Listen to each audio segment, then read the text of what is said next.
the Alpha King, came for her throne, then his own army refused to fight her. The border conference room held 2 flags and very little else. Lunareth's silver crest hung on the left. Dravenmoor's iron wolf hung on the right. They did not touch. Kael walked in with his generals behind him. Their hands rested on the hilts of their swords, not drawing, not threatening, but ready in the way soldiers are ready when they have not yet decided. Elowen stood on the other side of the table. She had no generals behind her. She had Thorn, a border alpha who served Kael's own kingdom.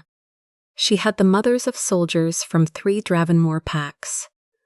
She had merchants from the mountain routes who carried Kael's tax receipts in their pockets and Elowen's trade terms in their hands.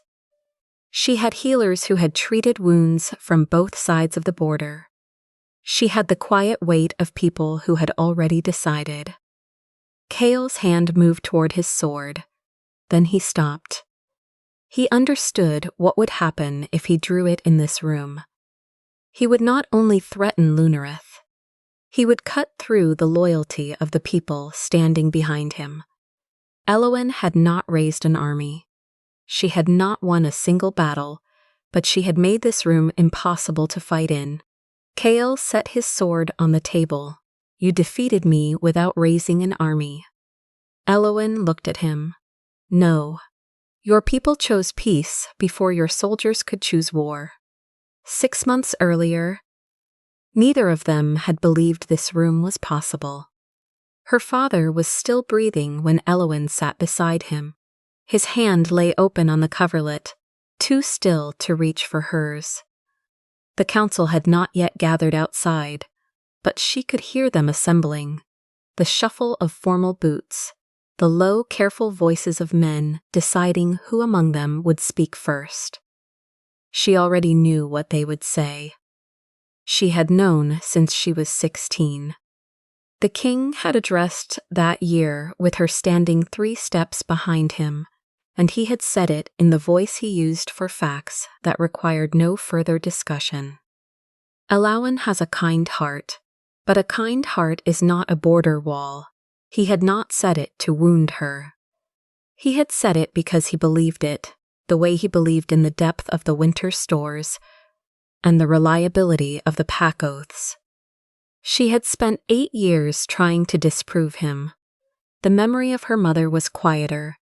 Lady Mara had taken her to the small packs in winter, not officially, not announced, simply through back roads and borrowed cloaks, because Mara believed that a queen who had never been cold would not understand why warmth mattered.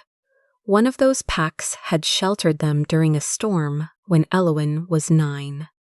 She still remembered the smell of packed straw and borrowed fire. She remembered the pack headwoman pressing dried herbs into her mother's hands and her mother pressing silver coins back. She remembered her mother saying quietly, "A crown is not worn on the head. It is carried by the people willing to stand beneath it." That pack was called Neva's home. When Mara died, she had left Elowen 2 things, a small carved comb and the memory of that winter road. Elowen had kept both. Minister Sarah entered without ceremony. She never entered with ceremony. She set 3 documents on the table beside the king's bed and spoke without looking at the dying man. The Western grain stores will last 6 weeks. The Saltroad has been taxed closed by 3 separate alpha tolls. Silver bridge fees are being collected without authorization. The army has not received full wages in 2 months. Kael has moved forces to the border. The 3 large packs have not confirmed Crown Moon. She paused. And Kael's envoy arrived this morning with a proposal. Elowen read it. Dravenmoor offered protection. Lunareth would retain the palace, the title, the ceremony. Dravenmoor would control the Saltroad and Silver Bridge. It was not a proposal. It was an ultimatum dressed in formal language. She set the paper down. Her father's voice was in her head, the way it always was when she needed to decide quickly. A kind heart is not a border wall. She needed to act before Kael found a better reason to move. She needed to do it fast enough that the council would stop looking for someone else to hold this throne. She went to find Merchant Lord Oren. Oren had the kind of face that gave nothing away. Not dishonest, just professional in the way men become professional after enough years of buying and selling things that determined whether other people ate. He had wagons, he had guards, he had salt reserves and relationships with the neutral traders who crossed both borders without apology. He offered to reopen the salt road within 10 days. In exchange, he wanted exclusive toll rights for 6 months, priority warehouse access, a temporary audit exemption, and the right to hire his own armed escort for the route. Sarah sat beside Elowen and said, very quietly, that the terms were too wide. Elowen looked at the grain figures. She signed. She told herself she was being decisive. She told herself this was what governing looked like, not waiting for perfect conditions, but making the best available choice with the time she had. She was not wrong about that. She was also telling herself a story she had rehearsed since she was 16. She was telling herself that moving decisively was proof. She was not the soft-hearted girl her father had worried about. She was confusing the feeling of action with the quality of it. She was wrong about what she was not seeing. The first 2 weeks seemed to confirm her. Salt returned to the capital's markets. Grain prices dropped. The army received supplies. The council's public criticism quieted to private muttering. Kael's envoys stopped arriving. He had not expected her to move that quickly. Elowen allowed herself one evening of feeling like she had passed a test. Then Sarah placed a different set of numbers on her desk. Not the capital's numbers, the numbers from the border packs. She set them down without saying anything. Then she said, "Your Majesty, the numbers saved the palace. They did not save the people standing outside it." Elowen looked at the figures for a long time. A local merchant had removed his sign. He could not afford the new transit fee that Oren's exclusive arrangement had made unavoidable. A healer at the border stations was choosing between preserving salt for medicines and buying flour for the children in her care, and Neva, a scout from the small pack that had once sheltered Elowen and her mother from a winter storm, had stood at a salt counter and received half of what her coin had bought the week before. Elowen read the numbers twice. Then she went to the border market herself. She had expected anger. She had not expected the specific quality of this anger. Not hot, not shouted, but the kind that settles into people after enough disappointments.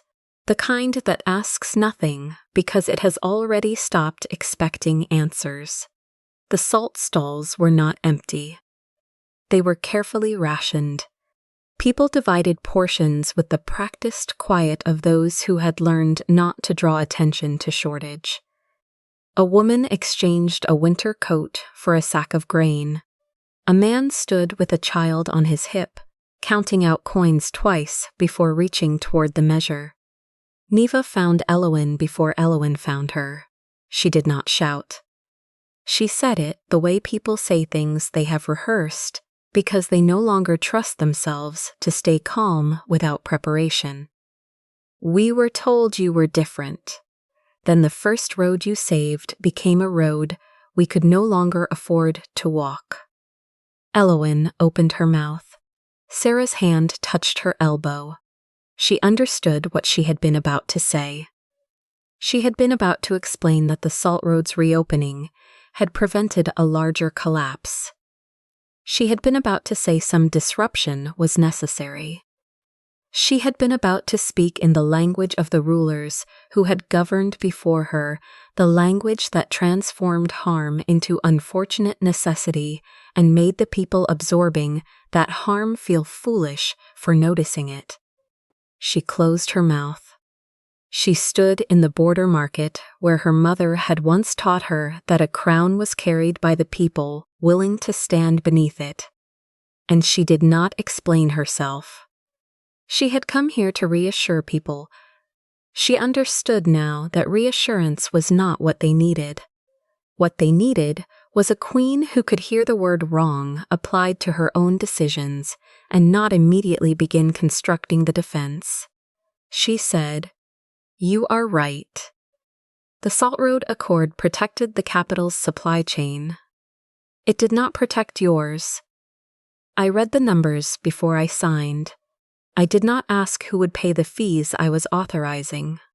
I mistook speed for competence. I am publishing the full terms of the agreement today.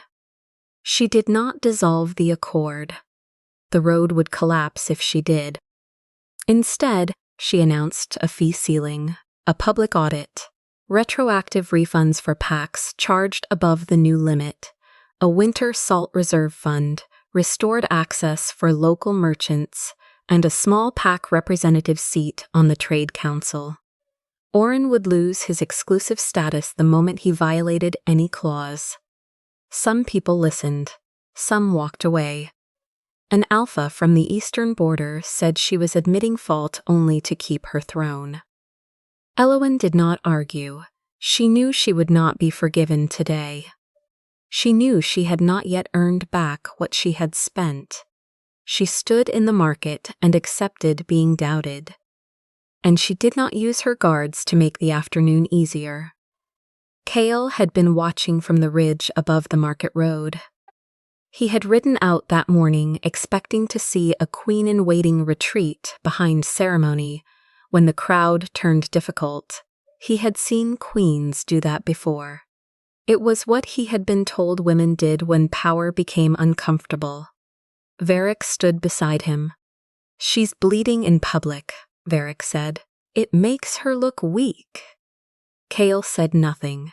He had watched Elowen stand in a market where people were angry at her and not move. He had watched her refuse the easy answer. He had watched her absorb doubt without performing confidence, which was a different thing and harder. He was not certain what he would call it. He was certain it was not weakness. He had watched rulers handle public failure before. He had watched them redirect blame, withdraw behind ceremony, produce a lower official to absorb the cost. He had done some of those things himself. What he had not seen, not once, in the years of watching courts manage themselves, was a ruler stand still and let the anger land on them directly without deflecting it. He did not know what to do with what he was feeling. He filed it away and said nothing to Varric. Their first formal meeting came 3 days later. Kael offered the same terms as the envoy: Lunareth's palace and title, Dravenmoor's control of the trade routes.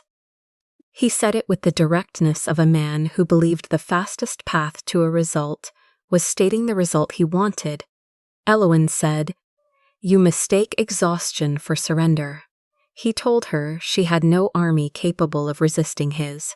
She said, "No, but you do not have enough loyalty to spend yours freely." He had no immediate answer to that. She looked at him with the quality of attention that preceded her next sentence, and he recognized it as the attention of someone who had thought about what she was about to say for longer than the conversation had been happening. "You do not fear weakness," she said.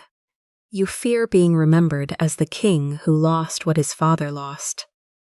The room held the silence. Kael left without making a second offer. He walked back through the border post with Varric beside him, and Varric said something about her position being weaker than it looked. The grain stores, the army's unpaid wages, the pacts that still hadn't confirmed her coronation. Kael listened.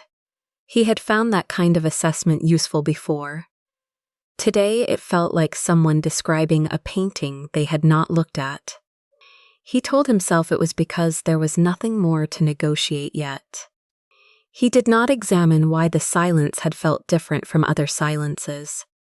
He did not examine why, when she had named his wound, the fear of being the king who lost what his father lost, his first response had not been anger. It had been something that felt uncomfortably like relief. As though someone had finally said the thing he had been carrying in every room he entered, and the naming of it had made it slightly lighter. Elowen opened the Silver Bridge Market 6 days later. She sent invitations to the packs that paid the heaviest of Kael's war taxes, the mountain pack that supplied his steel, the grassland packs that provided horses, the border communities that had been providing soldiers for campaigns they had not chosen. She did not ask for oaths. She did not ask them to choose between their alpha and a foreign queen. She offered fixed-price grain and salt, free passage across the bridge without declarations, civilian healer access, and a council session on war tax reform that any pack representative could attend. She said clearly that she would not use them against Kael. She said clearly that she was not asking them to betray anything. Elowen had not expected Thorn to come at all. He commanded a border pack that had supplied soldiers to Kael's campaigns for 2 decades. He was not a man who made decisions quickly or lightly. Thorn arrived at the 2nd day of the market.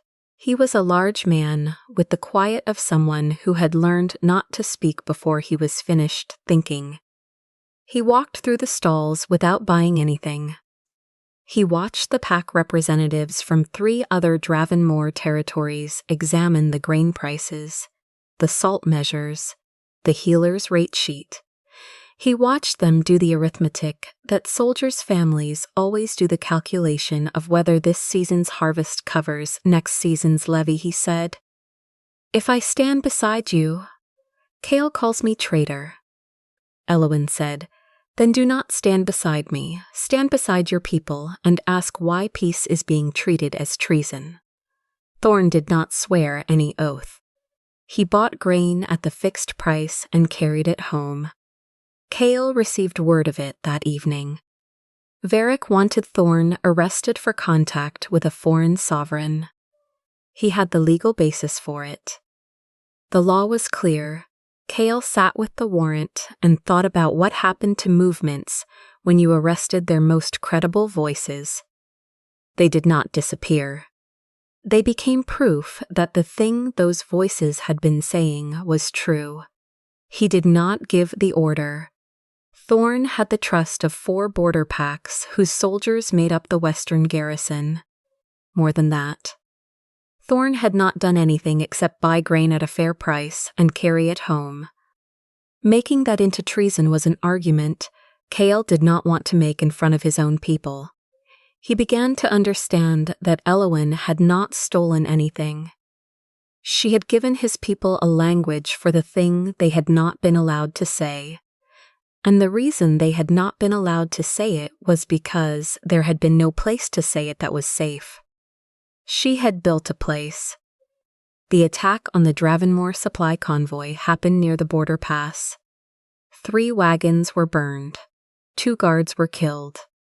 The evidence, presented by Varric, pointed directly at Lunareth scouts. Kael had the war order half-drafted before the ink on the incident report was dry. Neva had been at the bridge market when the news arrived. She had listened to the Dravenmoor soldiers' account of the attack. She had listened to the way certain details came too cleanly, the precise number of arrows, the certainty about which direction the ambush had come from, the absence of the confusion that characterized accounts of real attacks. She had learned to listen for that absence. She went to the pass herself with 2 other scouts and a spare horse.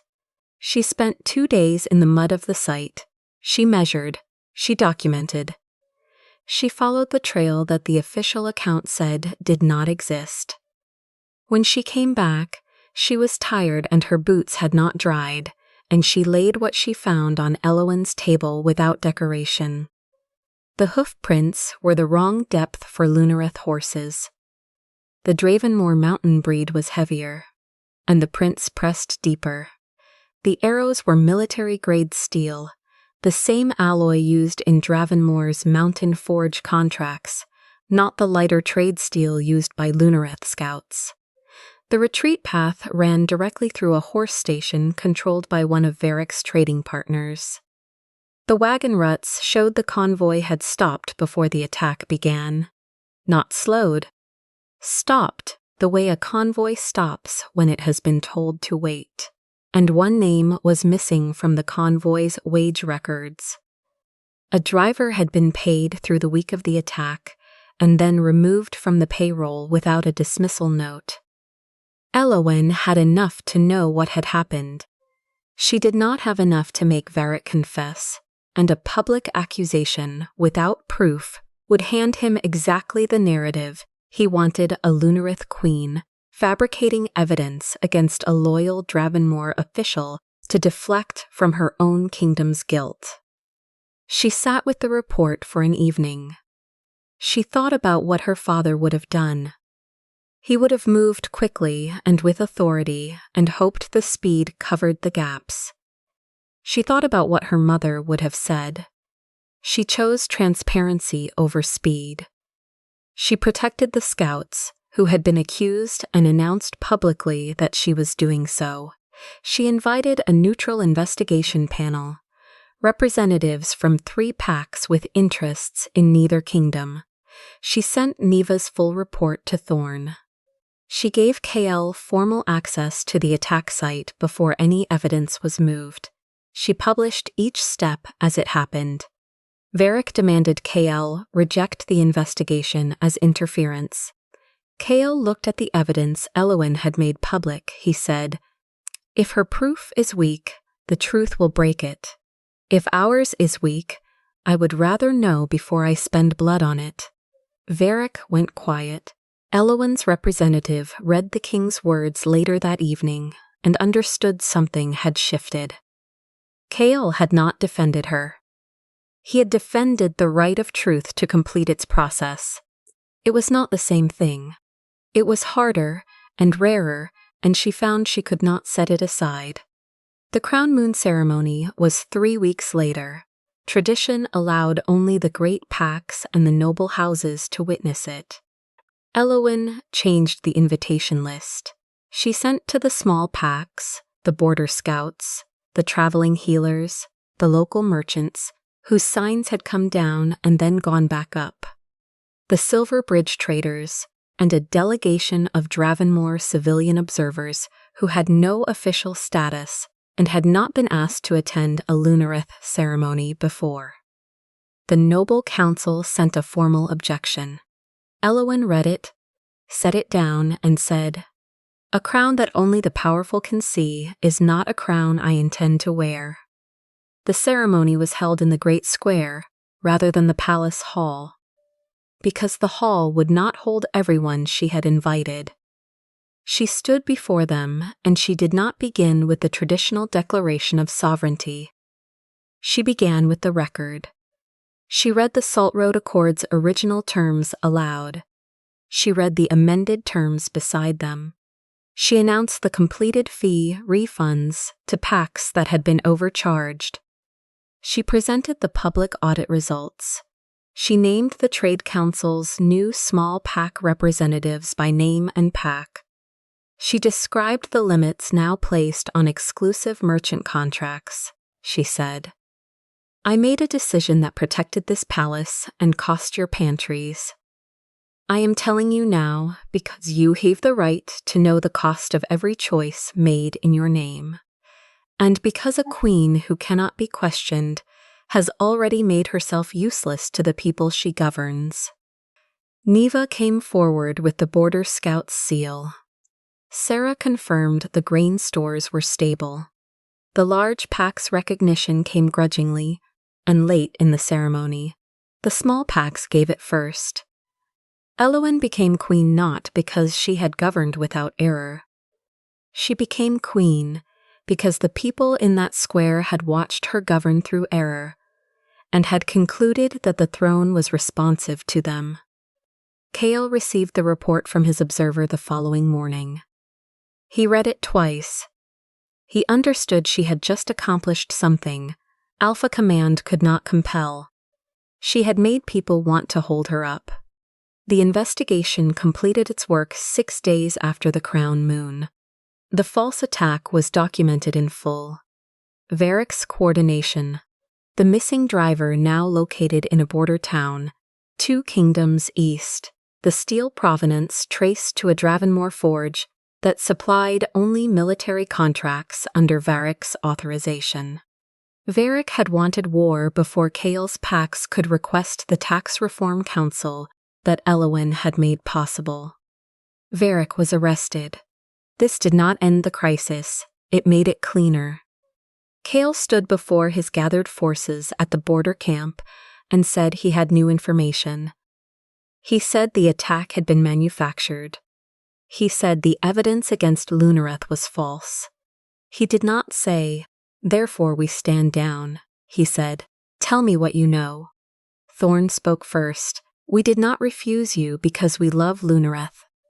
We refused because we are tired of being taxed into graves for wars we did not choose."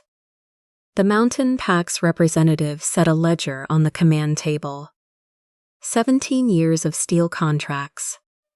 17 years of military requisitions that had drawn from the same vein without replacing it. The Grassland Pack's elder said simply that the horse lines were empty and had been empty for 2 seasons. He said he had sons who had not come back and nothing to show for it but the debt of their next requisition. The soldiers who had been present at the border camp's edge, not deserting, not refusing orders, simply standing still, were not rebels. They were men who had been asked the same question too many times and had finally run out of answers. Kael felt the Alpha Command in his chest. It was always there, low and certain. The authority that had been in his bloodline for 4 generations, the command that could reach through the pack link and compel any wolf in his domain to act. He had used it before, in emergencies, in the moments when hesitation would cost lives. He understood what it would cost him now. Not obedience. He would have obedience. He would have soldiers who moved when he said move, and stopped when he said stop, and they would do it, with the blank compliance of men whose choice had been removed, and they would remember that he had removed it. He thought of his father, who had signed a peace treaty and been called a failure by history. He had spent his life trying not to be his father. He had not considered that there was another kind of failure, the kind that wore the shape of victory, but was built on a foundation no one had freely chosen. He did not use the command. He stood in the silence that followed Thorn's words and let himself feel the full weight of what he had almost done. His father had been called weak for choosing a piece of paper over a war. He had spent 17 years making himself the opposite. He had not asked himself, until this moment, what the opposite had cost.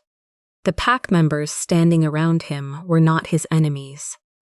They were people who had answered every requisition, every levy, every call to arms, and who were standing here now, not because they had stopped being loyal, but because loyalty had a limit, and they had reached it, and they were telling him so instead of simply leaving.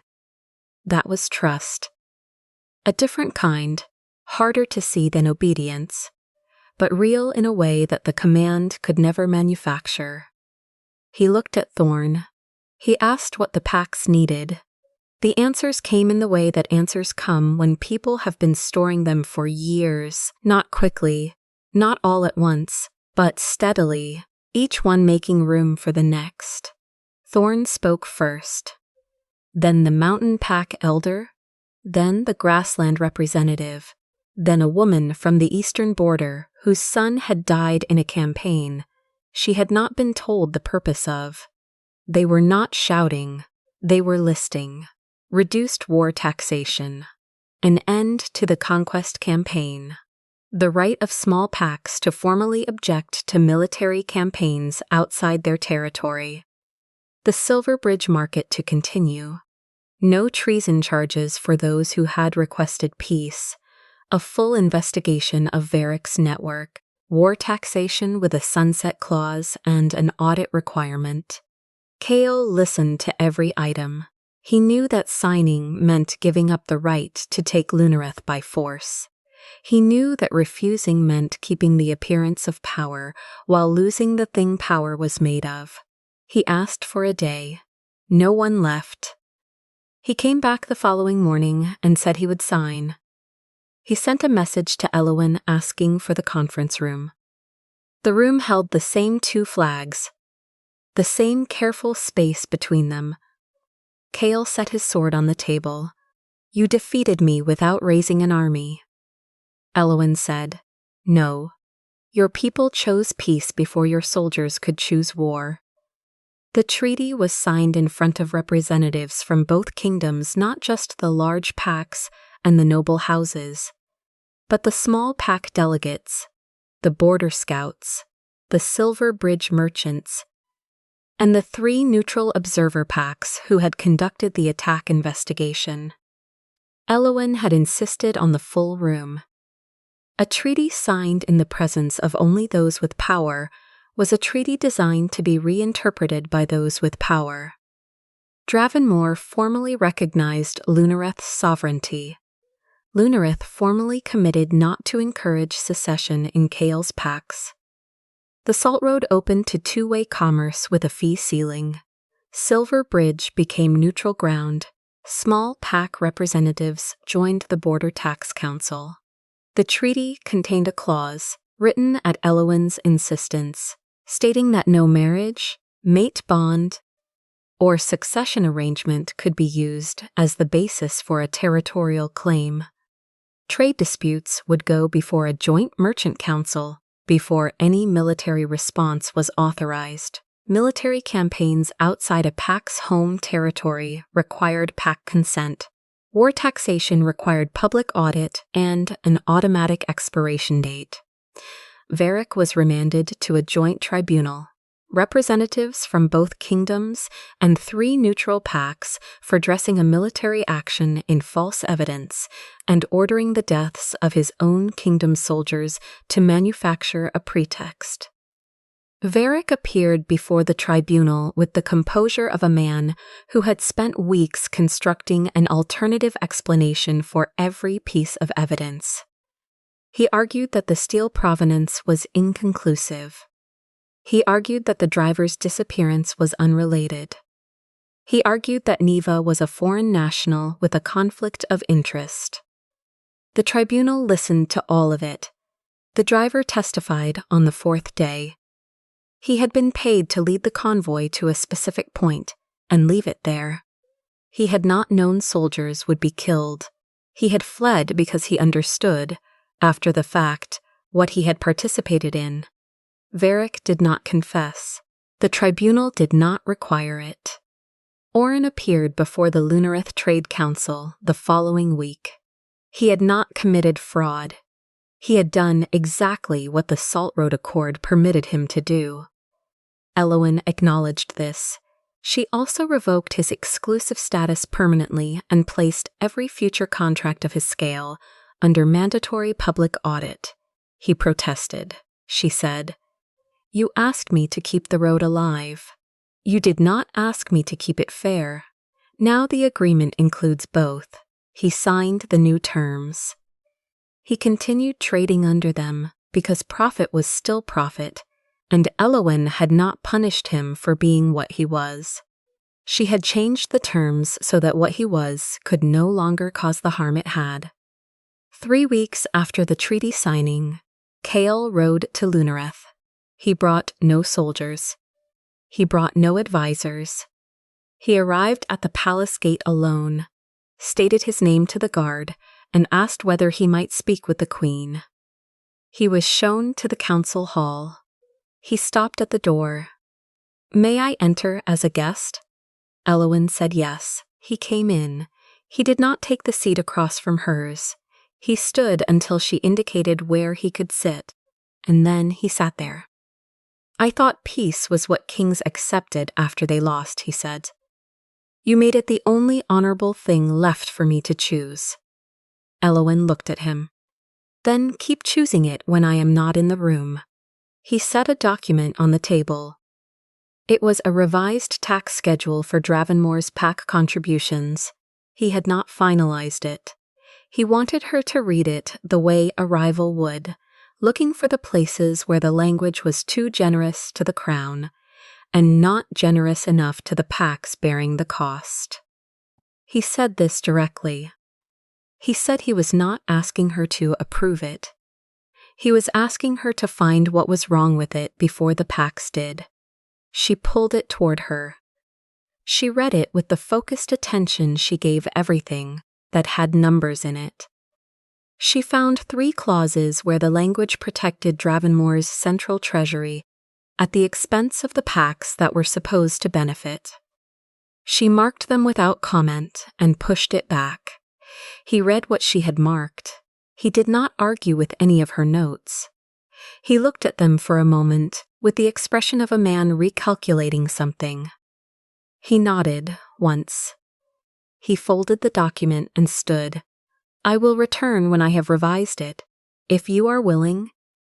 Elowen said she would be. He left. For the first time, Kael did not feel corrected. He felt steadied. She sat with the empty table for a moment before going back to work. It was not a declaration. It was not a promise. It was the first time they had been in a room together where neither of them was defending anything. She was not sure what to call that yet. She did not need to. The first market day on Silver Bridge came in early autumn. The bridge had been built wide enough for 2 carts to pass without touching, and on the day the joint council declared it open, both sides of the bridge were full before the morning bell had finished ringing. Neva stood at the eastern checkpoint with a clipboard and the specific expression of someone who has been given official authority for the first time and intends to use it correctly. She checked manifests. She waved through the carts she recognized from the border runs she had been doing for months without authorization. She held the ones she did not recognize until their papers were verified. Thorne stood near the center of the bridge, arguing with Sarah about the winter rate structure. Neither of them would give ground. Both of them were making notes. Oren stood at his new stall, smaller than the one he had wanted, in the position he had been assigned rather than the one he had requested, and signed his ledger with the crisp efficiency of a man who had decided that complaining about constraints was less profitable than working within them. Elowen stood on the Lunareth side of the bridge. She watched the morning traffic. She watched Neva turn away a cart and then explain to its driver, patiently, what documentation he needed to bring next time. She watched a woman from a Dravenmoor border pack pay a Lunareth merchant the fixed price for salt, the price that had been set by the council, not by whoever happened to hold the road that week. She watched the bridge hold the weight of people who had not trusted it 6 months ago. She watched a child from a Dravenmoor border pack run ahead of her mother to look at a Lunareth merchant's display of preserved herbs, the kind of herbs that healer houses used. That small packs stocked for winter, that cost less now that the fee ceiling applied to every trader on the crossing. The child picked up a bundle and smelled it, and put it back, and picked up a different one. Her mother paid the fixed price, and they moved on. It was a small thing. It was the thing the entire last 6 months had been for. Kael was on the Dravenmoor side. He had arrived before the market opened, and had not crossed. He stood at the far end of the bridge with his hands at his sides, not on any weapon, watching the same traffic Elowen was watching from the other direction. He did not move. He waited. Elowen looked at him across the length of the bridge. Then she nodded. He stepped forward onto the crossing, and the people moving between the stalls parted for him without ceremony, the way they parted for anyone who was simply trying to get from one side to the other. She did not need him to hold what she had built. He did not want to take it. Between them, the bridge was full of ordinary commerce, the ordinary commerce of people who had been given terms they trusted and a road they could afford to walk. Elowen had not defeated Kael by taking his army from him. She had defeated him by giving his people a peace they were no longer willing to betray.